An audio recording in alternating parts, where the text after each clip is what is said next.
Hello everyone and welcome back to our YouTube channel HS Study Assam 07. আশা কৰো তোমালোক সকলো ভালেই আছা।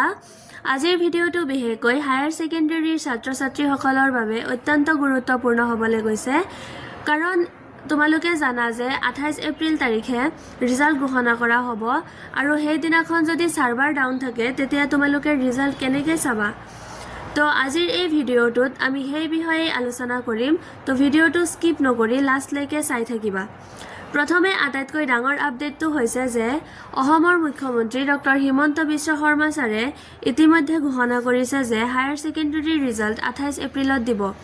হে এতিয়া সময় একেবাৰে ওচৰ চাপি আহিছে আৰু সকলো ছাত্ৰ-ছাত্ৰীৰ মাজত উত্তেজনা ভয় উৎকণ্ঠা একেলগে দেখা গৈছে।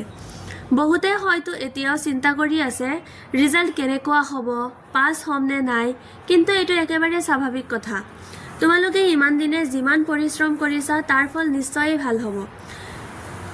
হে অলপ পজিটিভ হৈ থাকিবলৈ চেষ্টা কৰিবা।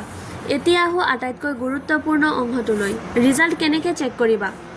সাধাৰণতে আমি সকলোৱে অফিচিয়েল ৱেবছাইট ব্যৱহাৰ কৰোঁ, কিন্তু ৰিজাল্ট ঘোষণা হোৱাৰ লগে লগে লাখ লাখ ছাত্ৰ-ছাত্ৰীয়ে একেলগে ৱেবছাইট খোলাৰ চেষ্টা কৰে, যাৰ ফলত সাৰ্ভাৰ ডাউন হয় বা ৱেবছাইট স্লো হৈ যায়।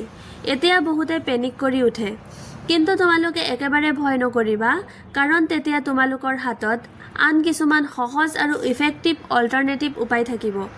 প্ৰথম আৰু আটাইতকৈ ৰেকমেণ্ডেড উপায়টো হৈছে উপলব্ধ মোবাইল এপ। এইটো অফিচিয়েল এপ হয় আৰু বহুতে এইটো ব্যৱহাৰ কৰে কাৰণ ইয়াত ৰিজাল্ট খুব দ্ৰুত ওলায়। তোমালোকে কেৱল গুগল প্লে ষ্ট'ৰলৈ গৈ উপলব্ধ বুলি চাৰ্চ কৰি এপটো ডাউনলোড কৰিবা। তাৰপিছত এপটো অ'পেন কৰি নিজৰ ৰোল কোড আৰু ৰোল নম্বৰ এণ্টাৰ কৰিবা আৰু গেট ৰিজাল্ট বুটামত ক্লিক কৰিলে তোমালোকৰ স্ক্ৰীনত দেখা যাব। এইটো একেবাৰে সহজ আৰু কম সময় লোৱা উপায়, সেয়ে মই তোমালোকক এইটো আগতে ট্ৰাই কৰিবলৈ ক'ম। দ্বিতীয়টো উপায় হৈছে ডিজিলকাৰ ব্যৱহাৰ কৰা। ডিজিলকাৰ হৈছে গভৰ্ণমেণ্ট অফ ইণ্ডিয়াৰ এটা অফিচিয়েল প্লেটফৰ্ম য'ত তোমালোকে নিজৰ ইম্পৰ্টেণ্ট ডকুমেণ্টছ অনলাইনত ষ্ট'ৰ কৰিব পাৰা। ৰিজাল্ট চেক কৰিবলৈ তোমালোকে ডিজিলকাৰ এপ বা ৱেবছাইট খুলি লগ ইন কৰিবা। তাৰপিছত Assam higher secondary education council search কৰিবা আৰু নিজৰ ৰোল নম্বৰ এণ্টাৰ কৰিবা। তাৰপিছত তোমালোকৰ ডিজিটেল মাৰ্কশ্বিট দেখা যাব আৰু এই মাৰ্কশ্বিটটো এডমিশ্যনৰ বাবে সম্পূৰ্ণ ভেলিড। ইয়াৰ এটা সুবিধা আছে, তোমালোকে ভৱিষ্যতৰ বাবে এইটো ছেভ কৰি ৰাখিব পাৰিবা। তৃতীয় উপায়টো হৈছে SMS ছাৰ্ভিচ, যি বিশেষকৈ সেই সময়ত খুবেই উপকাৰী হয় যেতিয়া ইণ্টাৰনেট শ্ল' হয় বা একেবাৰে কাম নকৰে। তোমালোকে কেৱল নিজৰ মোবাইলৰ মেছেজিং এপ খুলি আছাম 12 লিখি তাৰপিছত নিজৰ ৰোল নম্বৰ দিবা আৰু এই মেছেজটো 56263 বা 5676750 নম্বৰত চেণ্ড কৰিবা। অলপ সময়ৰ ভিতৰতে তোমালোকৰ ৰিজাল্ট SMS-ৰ জৰিয়তে আহি যাব। এইটো খুবেই সহজ আৰু ইণ্টাৰনেট নথকাৰ সময়ত আটাইতকৈ ইউজফুল উপায়।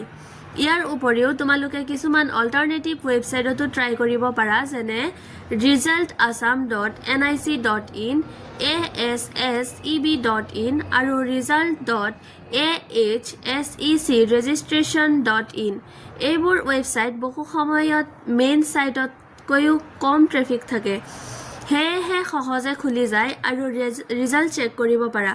কিন্তু মনত ৰাখিবা, কেৱল ট্ৰাষ্টেড ৱেবছাইটহে ব্যৱহাৰ কৰিবা, ফেক ৱেবছাইটত নাযাবা। এতিয়া অলপ ইম্পৰ্টেণ্ট টিপছৰ বিষয়ে কথা পাতোঁ।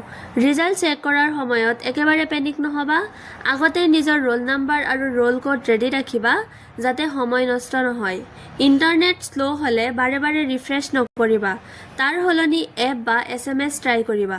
আৰু আটাইতকৈ গুৰুত্বপূৰ্ণ কথা, ছ'চিয়েল মিডিয়াত ঘূৰি থকা ফেক নিউজ বা ৰিউমৰ বিশ্বাস নকৰিবা, কেৱল অফিচিয়েল এনাউন্সমেণ্টত। আশা কৰোঁ ভিডিঅ'টো তোমালোকৰ বাবে বহুত সহায়ক হ'ল। যদি ভাল লাগিল তেন্তে ভিডিঅ'টো লাইক কৰিবা, চেনেলটো ছাবস্ক্ৰাইব কৰিবা আৰু নিজৰ ফ্ৰেণ্ডছৰ লগত শ্বেয়াৰ কৰিবা যাতে সকলোৰে উপকাৰ হয়। ধন্যবাদ তোমালোক সকলোকে ভিডিঅ'টো চোৱাৰ বাবে আৰু সকলো ছাত্ৰ-ছাত্ৰীক আগতীয়াকৈ বহুত বহুত শুভেচ্ছা থাকিল। বেষ্ট অফ লাক তোমালোক সকলোলৈ। Bye bye.